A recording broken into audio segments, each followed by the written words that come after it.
શ્રી રામ, જય જય શ્રી રામ, ઉમિયા માત કી.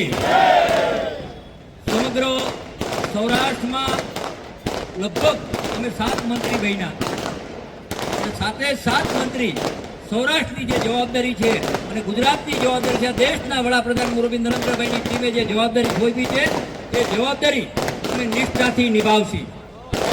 મોરબીની પ્રજા કોલર ઊંચું કરીને એમ છે કે અમારા ગામના મંત્રી બનાવવા નિષ્ઠાથી નોકરી કરશે.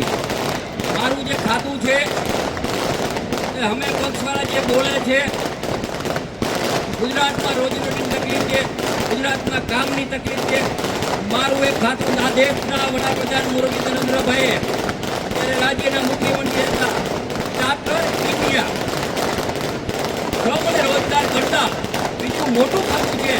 એ ખાતામાં મેં હમણાં અભ્યાસ કર્યો એક દિવસ 11 નિગમ આવે. આ ગુજરાતના મારા ભાઈઓ અને બહેનો 10 ચોપડી ભણેલા હોય, 8 ચોપડી ભણેલા ગ્રેજ્યુએટ હોય, એને અલગ અલગ આખી દુનિયામાં જે પણ કોર્સ હાલતા હોય એ આ ગુજરાતમાં થશે અને મોરબીનું ગૌરવ તમને અપાવીશ એની હું ખાતરી આપું. ઘણી વાર તમને એમ થાય કે 40 વર્ષથી જાહેર જીવનના મંત્રી કેમ ન બનાવ્યા, એવું તમને થતું હોય છે. તમારા ધારાસભ્યએ કોઈથી માગ્યું નથી અને માગ્યા વહીના મળ્યું છે. મંત્રી કેમ ન બનાવ્યા તમને હું આજ ખુલાસો કરું કે 95માં જ્યારે અમે ચૂંટાણા ત્યારે પાટીદાર ઘડવા પાટીદારના 6 સભ્ય હતા. 6 અમારી ટીમ હતી. પહેલા રૂપાલા સાહેબ, પછી રૂપાલા સાહેબ, પછી મગનભાઈ કાસુંદ્રા, એના પછી મોહનભાઈ ખુંડારિયા, એના પછી ચીમનભાઈ, એના પછી શરફભાઈ, એના પછી જયંતિભાઈ અને એના પછી હું. સૌથી નાનો હું હતો. મારે માગવા જવાય ન જવાય ને, માગવા જીવો નથી. આજુ ખેલે પણ દેશના વડાપ્રધાનને અને રાજ્યના મુખ્યમંત્રી સંગઠને જે જવાબદારી હોય છે એ જવાબદારી હું મારી નિષ્ઠાથી નિભાવી. મારે ગુજરાતની જવાબદારી તમે સમગ્ર મોરબીમાં 2 દિવસ હું હાજર રહી, અઠવાડિયામાં 2 દિવસ હાજર રહી અને નોર્મલ જેને મળવું હોય મળીએ શકશો. જે પણ કામ હોય એ કામ થશો. મોરબી કોર્પોરેશન થઈ છે, મોરબી જિલ્લો છે, અમારી ભારતીય જનતા પાર્ટીની તમામ ટીમ એક છે. નીચે કોઈ કાર્યકર્તા દુઃખી થતા નહીં, ખોટા હટાઈ જશો. અમે બધા એક જ હોય. ખોટા વિખવાદ કર્યા વિના ચૂંટણી આવે, તાલુકો આવે, જિલ્લા પંચાયત આવે, કોર્પોરેશન આવે, જે પણ પાર્ટી ટિકિટ આપે, જેને આપે, સમગ્ર ભારતીય જનતા પાર્ટીના ઉમેદવાર ને જીતાડી અને મોરબીનો જે આવતા દિવસોમાં વિકાસ કરવાનો એ વિકાસ કરશે. હજી મારે 2 વર્ષ બાકી છે. 2 વર્ષમાં હજારો કરોડના હું ગ્રાન્ટ મંજૂર કરી દઈશ. પછી ગોટી આવે ત્યારે નિષ્ઠાથી મારા 2 મંત્ર છે.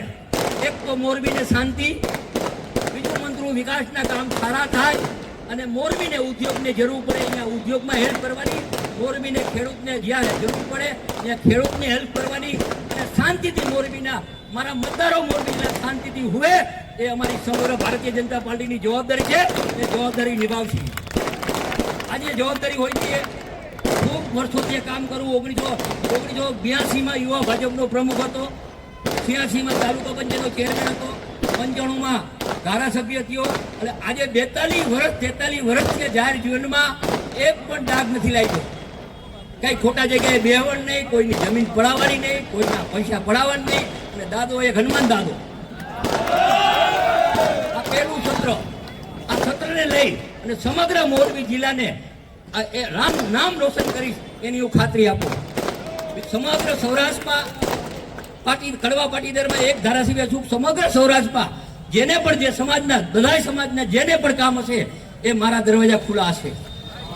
કારણ કે મારો સ્વભાવ છે, મારા પરિવારે ભેગા, મારા ઘરના એમ કે કોઈ સાંજે 15, 20, 25 જણા કેમ આજ કઈ સાહેબ કોઈ દેખાડા નહીં કાંઈ. એટલે અમારો સ્વભાવ છે. શું સ્વભાવ? કે ગમે એટલા માણસ આવશે એ મહેમાન તરીકે જાય.